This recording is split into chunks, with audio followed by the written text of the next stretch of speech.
Assalamualaikum warahmatullahi wabarakatuh. Sebelumnya, terima kasih atas kesempatannya. Di sini kami dari kelompok 6 akan mempresentasikan terkait dengan materi analisa kredit, di mana kelompok kami yang beranggotakan. Terima kasih atas kesempatannya. Perkenalkan, nama saya Aulia Rizky Najwadita, NIM 2019-310463. Terima kasih atas kesempatannya. Perkenalkan, saya Adinda Dia Putra Madani dengan NIM 2019-310474. Terima kasih atas kesempatannya. Perkenalkan, nama saya Kristiana Astutika Dewi dengan NIM 2019-310475. Terima kasih atas kesempatannya. Perkenalkan, nama saya Rahma Ila Zahra Maulana dengan NIM 2019-310476. Terima kasih atas kesempatannya. Perkenalkan, nama saya Sastaviana dengan NIM 2019-310530. Terima kasih atas kesempatannya. Saya Via Aprilia Nur Afifa dengan NIM 2019-310591. Baik, di sini saya akan menjelaskan terkait dengan pendahuluan.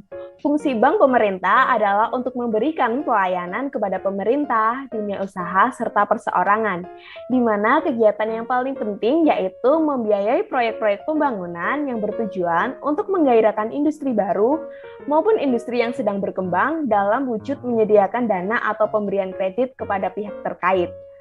Nah, pada pemberian kredit ini mengandung suatu tingkat resiko atau degree of risk tertentu dalam menghindari maupun untuk memperkecil adanya resiko kredit yang mungkin bisa saja terjadi.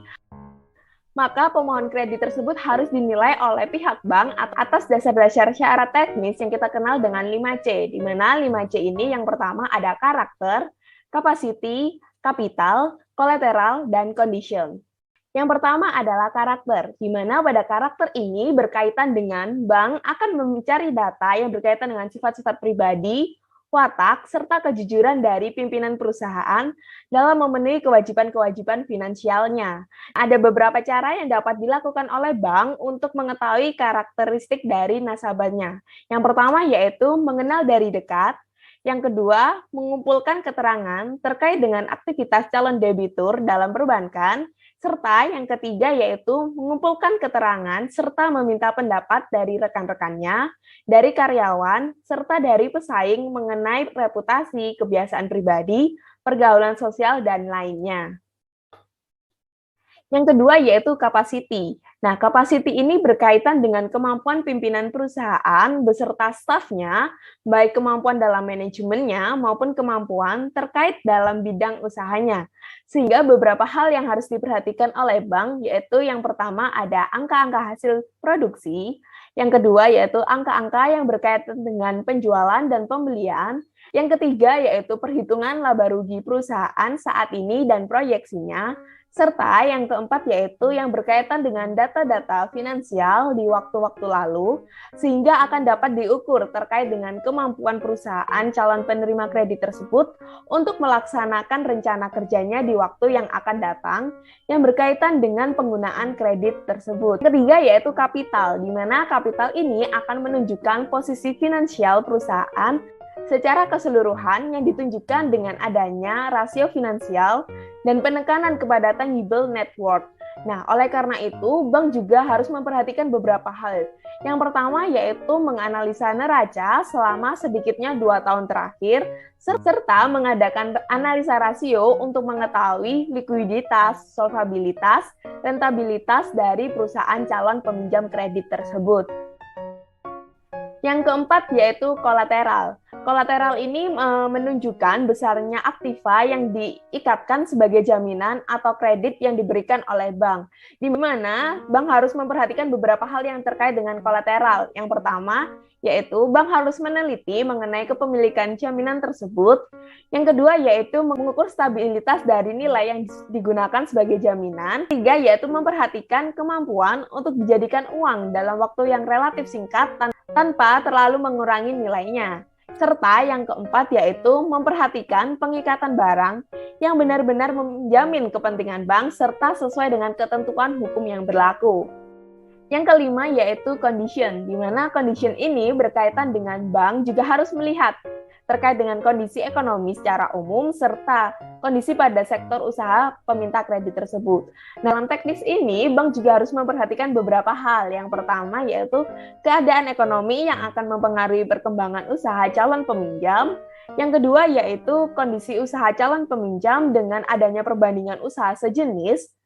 Yang ketiga yaitu keadaan pemasaran dari hasil usaha calon peminjam. Yang keempat yaitu terkait dengan prospek usaha tersebut di masa yang akan datang untuk kemungkinan bantuan kredit dari bank. Yang terakhir yaitu kebijaksanaan pemerintah yang akan mempengaruhi terhadap prospek industri di mana perusahaan pemohon kredit tersebut termasuk di dalamnya. Nah, selain adanya 5C tersebut, dalam pemberian kredit juga bank juga akan mempertimbangkan beberapa aspek yang akan digunakan sebagai pertimbangan kredit untuk menilai apakah usaha tersebut layak untuk dibiayai oleh kredit bank.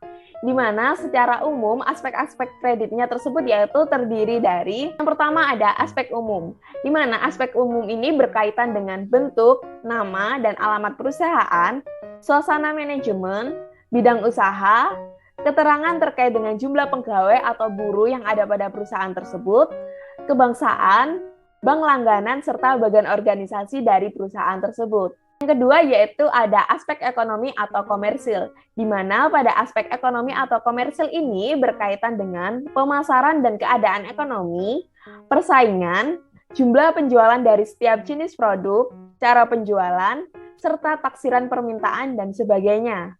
Yang selanjutnya yaitu dengan berdasarkan aspek teknik, di mana pada aspek teknik ini berkaitan dengan bahan baku dan bahan penolong yang dibutuhkan oleh perusahaan, tanah dan tempat pabrik. Yang ketiga yaitu bangunan yang urutan-urutan dari proses produksi.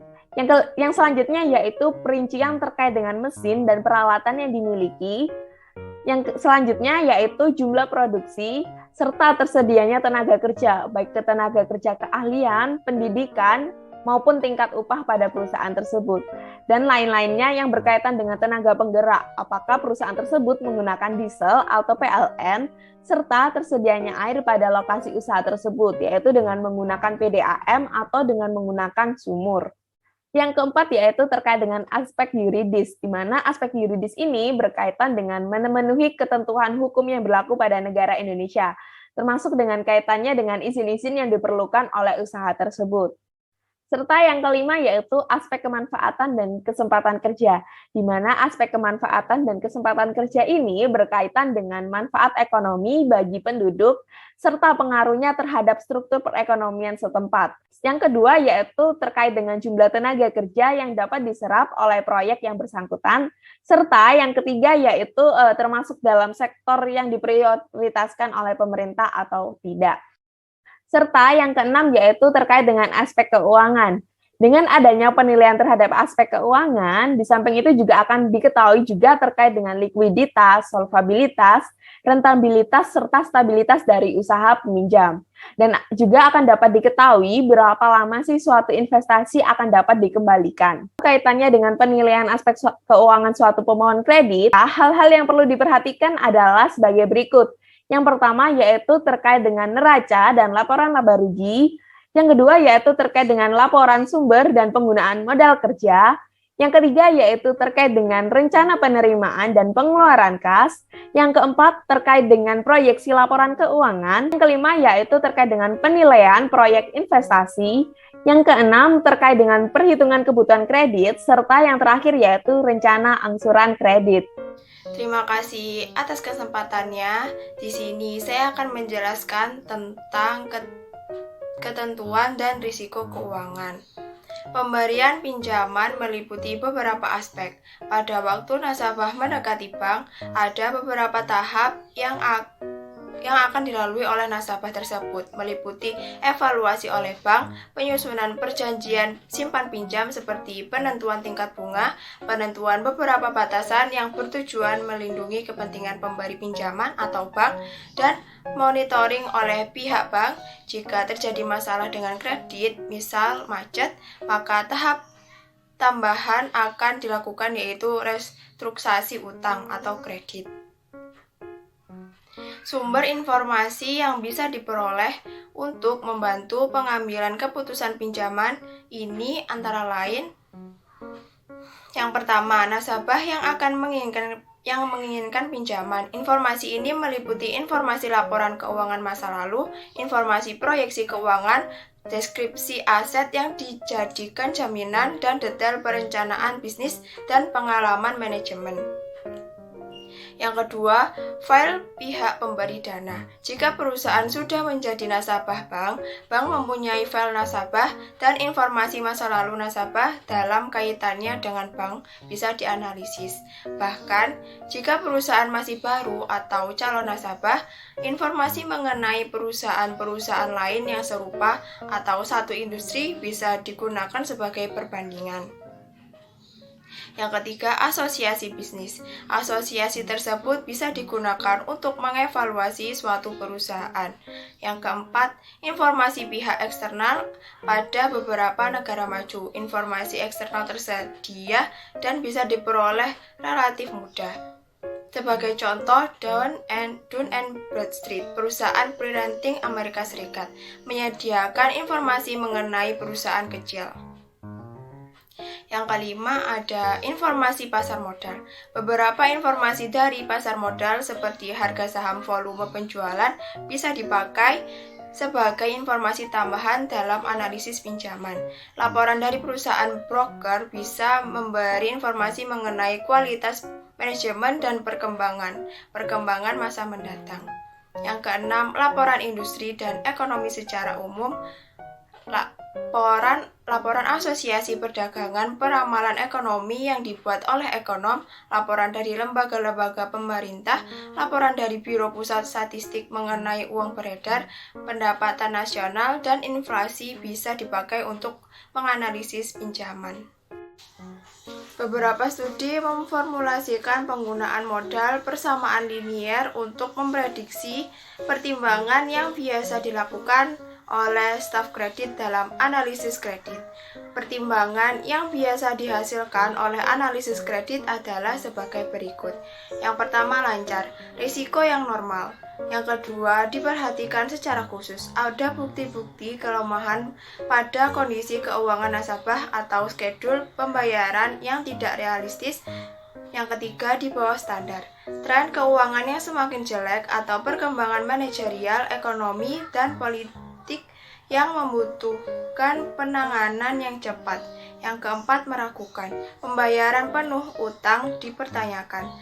Beberapa kerugian sangat mungkin terjadi. Bunga pinjaman tidak diperoleh. Yang kelima, kerugian.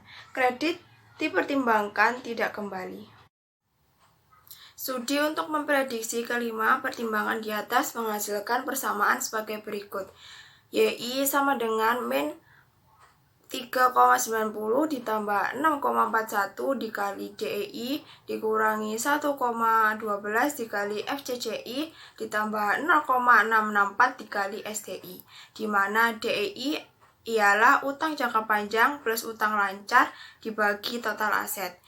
FCCI ialah dana dari operasi dibagi biaya bunga plus komitmen biaya sewa plus rata-rata utang yang akan lunas dalam jangka waktu 3 tahun. SDI ialah jumlah tahun yang berurutan ketika perusahaan mengalami penurunan penjualan. Akurasi dari model bisa dilihat berikut ini. Begitu juga akurasi model tersebut dengan menggunakan kredit di luar sampel atau uji validasi. Model tersebut memprediksi kredit lancar dengan cukup baik pada 2 kategori sampel, tetapi tidak begitu baik untuk 3 kategori kredit yang lainnya. Model yang tidak begitu baik hasilnya disebabkan beberapa kemungkinan. Yang pertama, staf kredit menggunakan lebih dari 3 variabel.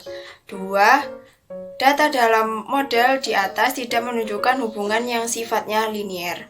Yang ketiga, hanya sedikit terjadi keseragaman pendapat antar para staf kredit mengenai variabel yang bisa masuk ke dalam model. Di sini saya akan menjelaskan tentang beberapa masalah dalam penggunaan model kuantitatif. penggunaan model kuantitatif semakin penting dalam pengambilan keputusan pemberian pinjaman.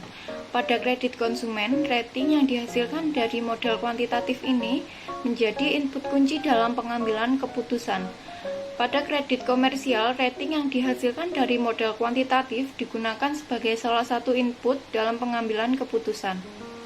Analisis kredit sering dihadapkan pada masalah apakah akan mempunyai data yang banyak sehingga bisa memperoleh model yang baik atau perusahaan-perusahaan yang relatif homogen dalam kaitannya dengan atribut yang relevan terhadap pengambilan keputusan kredit.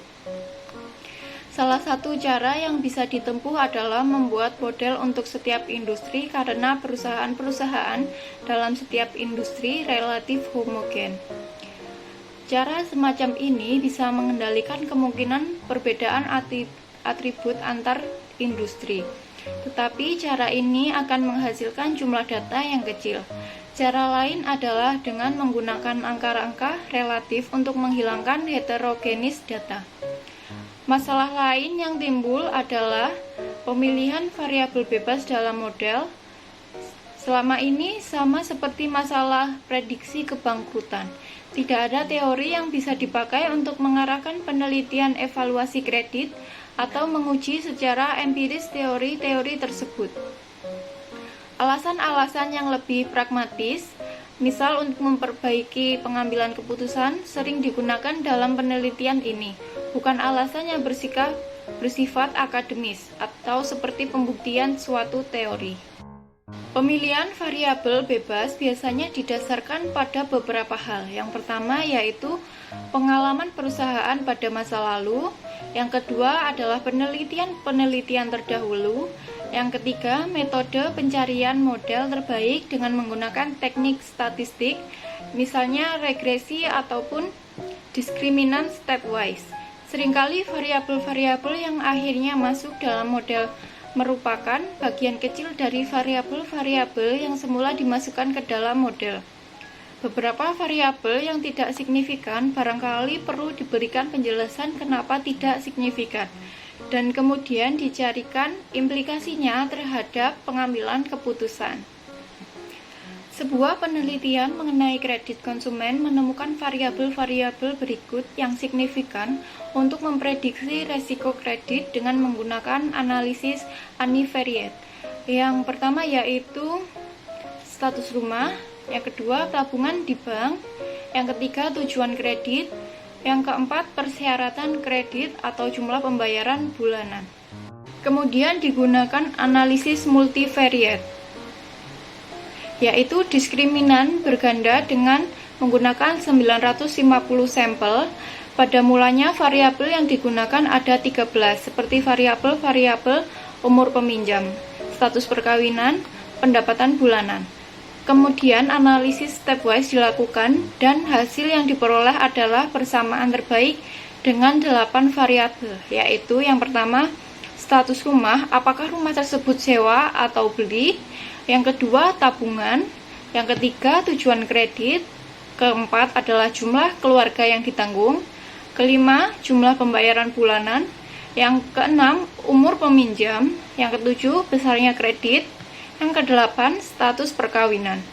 Dibandingkan dengan kredit konsumen, kredit komersial relatif jarang diteliti. Salah satu alasannya adalah karena kredit komersial relatif heterogen dalam kaitannya dengan profil nasabah, proses evaluasi kredit, dan perjanjian kredit. Kemungkinan penjelasan yang lain adalah karena data yang tersedia untuk kredit komersial relatif sedikit dibandingkan dengan data yang tersedia untuk kredit konsumen. Baik, di sini saya akan menjelaskan tentang penilaian laporan keuangan. Cara yang umum untuk meneliti keadaan keuangan seorang nasabah adalah dengan memperoleh neraca, laporan laba rugi, dan keterangan-keterangan lainnya. Sebaiknya diperoleh laporan keuangan yang sudah diaudit, karena auditor dapat memberikan pandangan yang bebas tentang keadaan keuangan nasabah sebagai hasil dari pemeriksaannya terhadap pembukuan nasabah. Sebelum melakukan penilaian dalam neraca dan laporan laba rugi, maka perlu diperhatikan apakah data yang disajikan sudah sesuai dengan prinsip-prinsip akuntansi yang berlaku dan terjamin kebenarannya. Sedapat mungkin diperoleh laporan keuangan untuk beberapa periode atau minimal laporan keuangan 2 periode yang terakhir. Terhadap laporan keuangan ini, antara lain dapat diterapkan teknik analisa sebagai berikut. Yang pertama, yaitu analisa per pos atau komponen, adalah meneliti atau menganalisa masing-masing pos yang ada dalam neraca maupun laporan laba rugi. Misalnya terhadap pos piutang dagang. Yang kedua, yaitu analisa prosentase per komponen. Dalam teknik ini, laporan keuangan disajikan dalam prosentase-prosentase, yaitu prosentase dari masing-masing pos neraca terhadap total aktiva. Sedangkan untuk pos-pos laporan laba rugi, prosentase dihitung bea terhadap jumlah penjualan bersih. Yang ketiga yaitu analisa perbandingan. Dalam analisa ini kita mengadakan perbandingan pos-pos dalam neraca dan laporan laba rugi dari suatu periode dengan periode lainnya. Dengan analisa ini akan dapat diketahui perubahan-perubahan yang terjadi dan perubahan yang mana saja memerlukan penelitian lebih lanjut. Yang keempat yaitu analisa rasio. Rasio menggambarkan suatu hubungan atau perimbangan antara suatu pos dan kelompok dengan pos lain atau kelompok lainnya, baik yang tercantum dalam neraca maupun laporan laba rugi. Berikut ini merupakan beberapa rasio yang penting dalam hubungan dengan kepentingan analisa kredit. Yang pertama ada rasio likuiditas, rasio leverage, rasio aktivitas, dan yang terakhir rasio rentabilitas. Ini saya akan menjelaskan mengenai analisa sumber dan penggunaan modal kerja. Modal kerja sendiri dapat diartikan sebagai keseluruhan aktiva lancar yang dimiliki perusahaan atau dapat pula dimaksudkan sebagai dana yang harus tersedia untuk membiayai kegiatan operasional perusahaan sehari-hari. Analisa sumber dan penggunaan modal kerja adalah untuk mengetahui bagaimana dana digunakan dan bagaimana kebutuhan dana tersebut dipenuhi. Dengan mengadakan analisa terhadap laporan, dapat diketahui bagaimana perusahaan itu mengelola atau menggunakan dana yang dimiliki. Jadi, saya akan menjelaskan mengenai rencana penerimaan dan pengeluaran atau bisa disebut dengan budget kas. Budget kas adalah gambaran atas seluruh rencana penerimaan dan pengeluaran uang yang berkaitan dengan rencana-rencana keuangan perusahaan dan transaksi lainnya yang menyebabkan perubahan-perubahan pada posisi kas atau menunjukkan aliran kas pada cash flow perusahaan.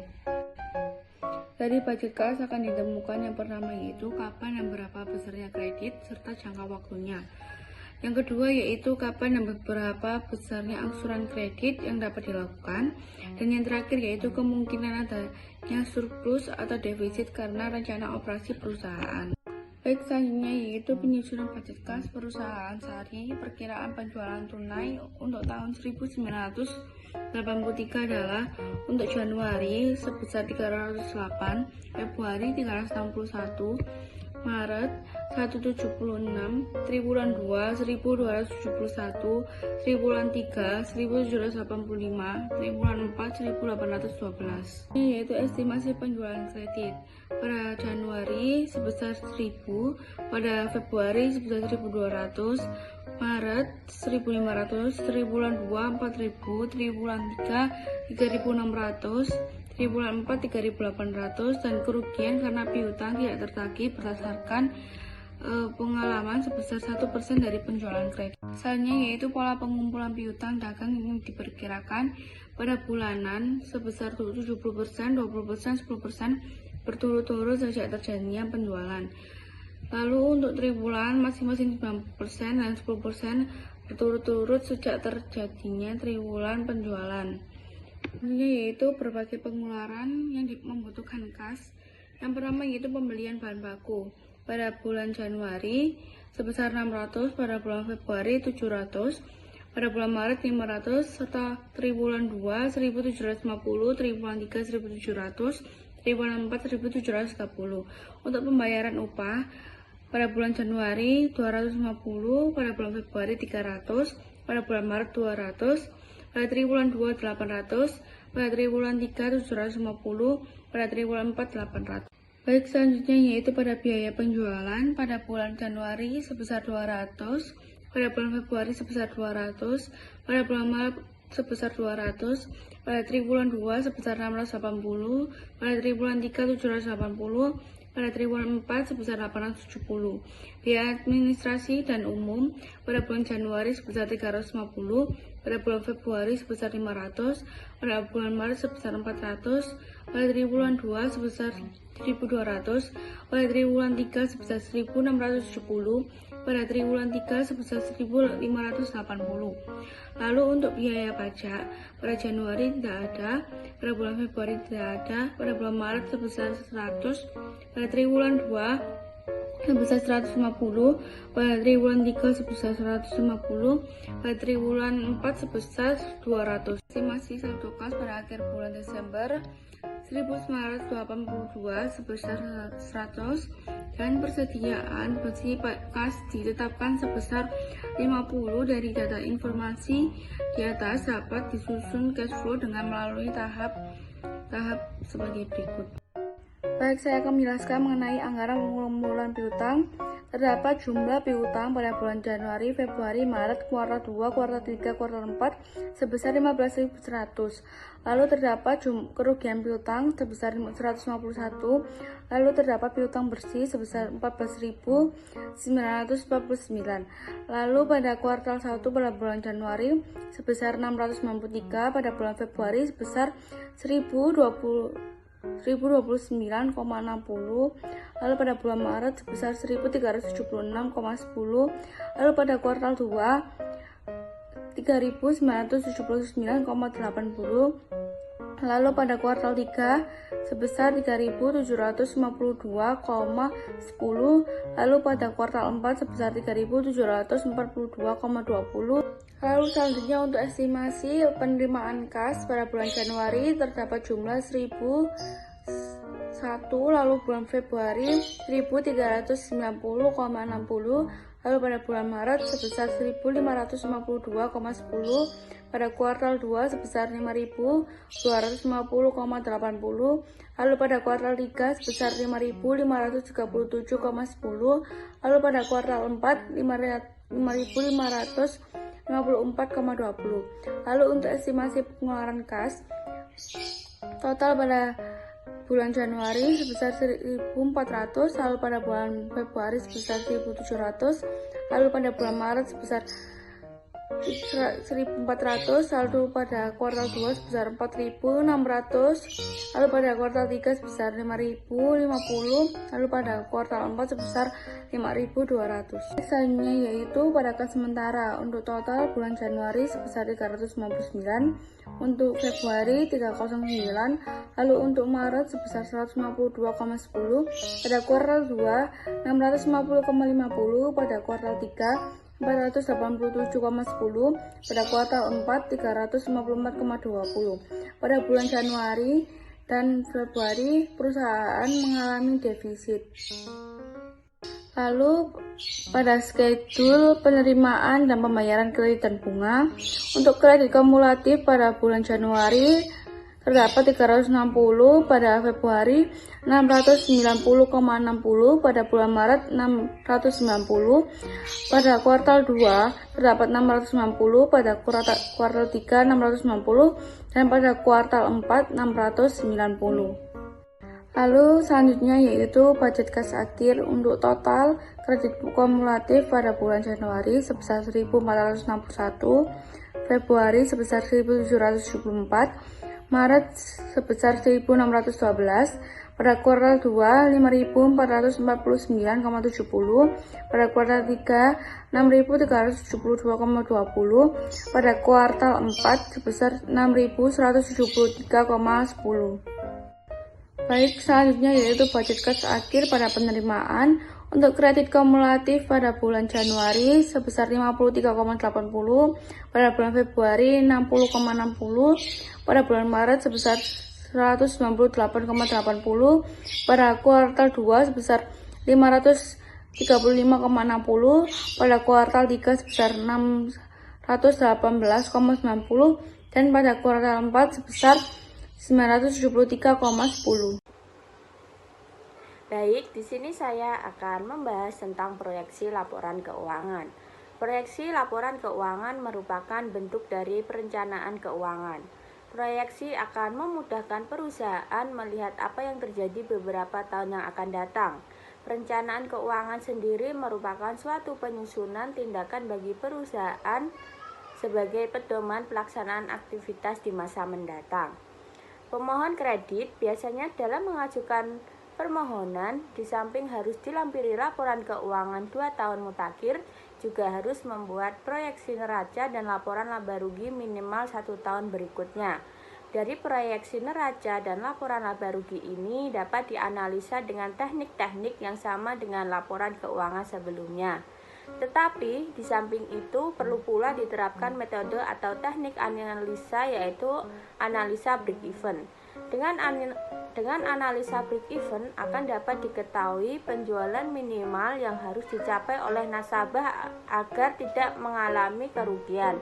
Kalau hal ini sudah diketahui, maka kita dapat menilai apakah sekiranya perusahaan pemohon kredit akan mampu mencapai tingkat volume penjualan tersebut. Selanjutnya yaitu penilaian proyeksi investasi. Setelah diperoleh gambaran mengenai posisi laporan keuangan baik untuk masa lalu maupun waktu yang akan datang, maka langkah selanjutnya adalah mengadakan penelitian terhadap rencana proyek investasi itu sendiri, yaitu menilai perlu tidaknya suatu proyek investasi dilaksanakan. Ada beberapa metode untuk menilai perlu tidaknya suatu proyek investasi dilaksanakan atau metode untuk memilih berbagai macam usul investasi, antara lain yang pertama ada payback period. Menurut Dian Wijianto, payback period adalah suatu periode yang dibutuhkan untuk bisa kembali mengembalikan dana yang sudah digunakan dalam suatu investasi. Menurut Abdul Khalik memiliki pandangan tersendiri, yaitu payback period adalah suatu perkiraan jangka waktu kembali pada suatu investasi yang sudah dilakukan dengan suatu profit yang didapatkan. Yang kedua yaitu average return in investment. Return on investment adalah laba atas investasi yang dihitung berdasarkan hasil pembagian dari pendapatan yang dihasilkan dengan besaran modal yang ditanam. Artinya, ROI berperan penting guna memberikan informasi mengenai ukuran profitabilitas bisnis dengan jelas sehingga segala kegiatan operasional dapat dievaluasi tingkat pengembalian investasinya. Yang ketiga yaitu ada present value. Present value adalah sebuah perhitungan yang dilakukan untuk menyatakan bahwa nilai uang hari ini dapat bernilai lebih dari jumlah yang sama dari masa depan. Dengan kata lain, uang yang diterima di masa depan memiliki potensi untuk tidak sebanding dengan nominal uang yang sama hari ini. Tetapi present value tidak hanya digunakan untuk mengukur mata uang saja. Perhitungan ini juga dapat digunakan di bidang-bidang lainnya seperti penilaian saham dan penetapan harga obligasi berdasarkan pengembaliannya di masa depan. Investor dapat menghitung nilai sekarang. Sebagai contoh, jika seorang investor perlu membandingkan dua jenis investasi, investor tersebut dapat menilai mana yang menawarkan pengembalian terbaik dengan membandingkan nilai saat ini. Yang terakhir yaitu diskon cash flow. Arus kas terdiskonto atau diskon cash flow adalah teknik pembuatan model keuangan yang didasarkan pada asumsi mengenai prospek pendapatan dan biaya atas suatu properti atau usaha. Pembuatan asumsi tersebut berkaitan dengan kuantitas, kualitas, variabilitas, waktu, serta durasi arus kas masuk dan arus kas keluar yang didiskontokan ke nilai kini. Konsep discounted cash flow didasarkan pada pemikiran bahwa jika menginvestasikan sejumlah dana, maka dana tersebut akan tumbuh sebesar sekian persen atau mungkin sekian kali lipat setelah beberapa waktu tertentu. Disebut diskon cash flow atau arus kas yang terdiskontokan. Selanjutnya yaitu perhitungan kebutuhan kredit.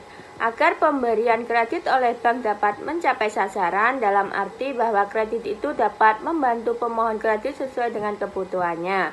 Di samping itu juga menguntungkan bagi bank dalam arti sesuai dengan tujuan bank yang meliputi dua fungsi pokok, yaitu profitability atau bank memperoleh keuntungan dari kredit tersebut, dan safety bahwa kredit yang diberikan benar-benar terjamin. Maka harus dihitung jumlah kebutuhan kredit tersebut dengan cara yang tepat. Cara perhitungan kebutuhan kredit ini tergantung pada jenis kredit yang akan diberikan.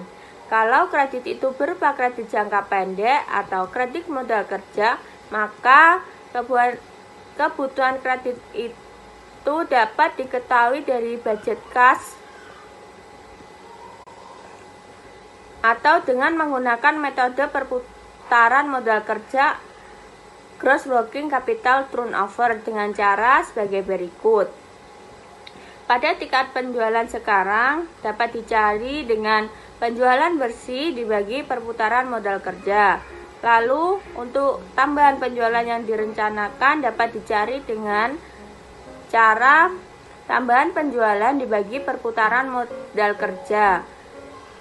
Antara tingkat penjualan sekarang dan penjualan yang direncanakan dijumlahkan, maka mendapat hasil jumlah modal kerja yang dibutuhkan, lalu dikurangi dengan modal kerja yang dimiliki sekarang, dan akan menghasilkan jumlah kredit yang dapat dipertimbangkan.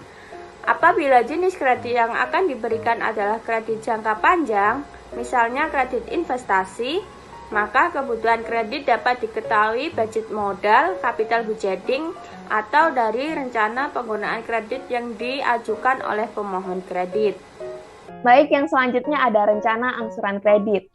Rencana angsuran kredit ini terkait dengan pembayaran kembali atau pelunasan kredit yang disusun sesuai dengan cash budget atau cash flow projection, jenis serta sifat kredit yang diminta, serta project income statement. Sehingga dengan adanya schedule pembayaran ini juga dapat menjadi alat untuk membantu mempermudah dalam melihat rencana pelunasan kredit dari peminjam kredit tersebut. Nah, salah satu contohnya yaitu perusahaan Saring mendapatkan kredit sebesar 10 juta dengan bunga 12% per tahun yang dihitung dari sisa pinjaman, di mana pembayaran bunga tersebut dilakukan setiap 6 bulan, serta grace periodnya 6 bulan dan jangka waktu pinjaman selama 5 tahun, di mana jenis kredit ini termasuk kredit investasi. Sehingga berdasarkan data tersebut, maka dapat disusun daftar angsuran kredit adalah sebagai berikut. Seperti yang kita ketahui di layar, yaitu dengan berkaitan dengan schedule pembayaran kredit, di mana pada tahun yang pertama, 6 bulan pertama itu akan membayarkan bunganya sebesar 600.000, di mana nilai 600.000 ini kita peroleh dari dana plafon sebesar 10 juta, dikalikan dengan bunga 12%, dikalikan dengan jangka waktunya yaitu 6/12, sehingga kita memperoleh pembayaran bunganya yaitu sebesar 600.000. Pada 6 bulan berikutnya, nasabah membayar sejumlah 1.600.000 yang terdiri dari bunga sebesar 600.000 serta pembayaran angsuran pinjaman sebesar 1 juta. Sehingga sisa pinjaman dari nasabah tersebut yaitu sebesar 9 juta. Dan pada akhir tahun pertama, jumlah pembayaran yang dilakukan oleh nasabah yaitu sebesar 2.200.000 serta bunga sebesar 1.200.000 serta total pembayaran angsuran pinjaman pada tahun pertama sebesar 1 juta. Sehingga sisa pinjaman dari nasabah pada tahun yang pertama sisa 9 juta rupiah. Selanjutnya yaitu pada tahun kedua. Pada tahun kedua ini sama seperti tahun pertama, yaitu terjadi 2 kali pembayaran, di mana pada 6 bulan pertama nasabah membayarkan sebesar 1.540.000 dengan bunga sebesar 9 juta dikalikan dengan 12% dikalikan dengan 6/12, sehingga bunga yang dibayarkan oleh nasabah yaitu sebesar 540 dengan angsuran pinjaman sebesar 1 juta. Serta 6 bulan berikutnya, nasabah akan membayarkan sejumlah 1.480.000, di mana 480-nya tersebut merupakan pembayaran dari bunga, serta 1 jutanya merupakan angsuran kredit. Sehingga pada akhir tahun kedua, kita mengetahui bahwa jumlah pembayaran pada tahun kedua yaitu sebesar 3.020.000 dengan di mana 1.020.000-nya merupakan bunga dan 2 jutanya merupakan angsuran pinjaman yang dibayarkan oleh nasabah. Pada akhir tahun kedua, total dana plafon yang dimiliki oleh nasabah yaitu sebesar 7 juta. Pada tahun yang ketiga, nasabah melakukan 2 kali pembayaran, di mana pembayaran pertama sebesar 1.420.000 yang terdiri dari 1 juta untuk pembayaran kredit serta 420.000-nya untuk pembayaran bunga. Dan 6 bulan selanjutnya, nasabah membayarkan sebesar 1.360.000 yang terdiri dari 360 tersebut merupakan bunga serta 1 jutanya merupakan pembayaran untuk angsuran kredit. Sehingga pada akhir tahun yang ketiga, nasabah tersebut telah membayarkan uang sejumlah 2.780.000, di mana 780.000-nya tersebut merupakan bunga, serta 2 jutanya tersebut digunakan oleh nasabah untuk melunasi kredit pinjamannya. Tahun yang ketiga diperoleh dana plafon yang masih dimiliki oleh nasabah yaitu sebesar 5 juta.